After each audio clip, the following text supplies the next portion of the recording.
જીપીએસસીની તૈયારી કરતા ઉમેદવારો માટે મહત્વના સમાચાર સામે આવ્યા છે. ગુજરાત જાહેર સેવા આયોગ દ્વારા વર્ગ 2ની વિવિધ પરીક્ષાની તારીખો જાહેર કરવામાં આવી છે. તો ગુજરાત જાહેર સેવા આયોગ દ્વારા 10 જેટલી વિવિધ જગ્યાઓ માટે પરીક્ષાની તારીખ જાહેર કરવામાં આવી છે, જેમાં જિલ્લા મેલેરિયા અધિકારી, મદદનીશ ઇજનેર, વહીવટી અધિકારી સહિત જગ્યાઓ માટે તારીખો જાહેર કરવામાં આવી છે. તો આ પરીક્ષાનું આયોજન 2 તબક્કામાં કરવામાં આવનાર છે, જેમાં 23મી ફેબ્રુઆરીના રોજ તમામ જગ્યાઓ માટે પ્રાથમિક કસોટી યોજાશે, જે બાદ 2 માર્ચથી 19 એપ્રિલ સુધી સંબંધિત વિષયની તબક્કાવાર પરીક્ષા યોજાનાર છે. તો અત્યારે લાખોની સંખ્યામાં લોકો આ પરીક્ષાની તૈયારી કરી રહ્યા છે, ત્યારે ઉમેદવારોએ તેમના વિષય અને પરીક્ષાની તારીખને ધ્યાનમાં રાખી યોગ્ય તૈયારીઓ શરૂ કરી છે. તો પરીક્ષાની તૈયારીને હવે ઉમેદવારે આખરી ઓપ આપવાની જરૂર છે અને સમયસર અભ્યાસ અને રિવિઝન પર ધ્યાન આપવું જોઈએ હોવાનું જણાવાયું છે.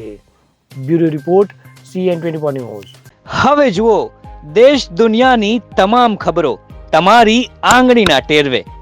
ઉઠાવો મોબાઈલ અને Google Play Store પરથી ડાઉનલોડ કરો અમારી CN24 ન્યૂઝ મોબાઈલ એપ.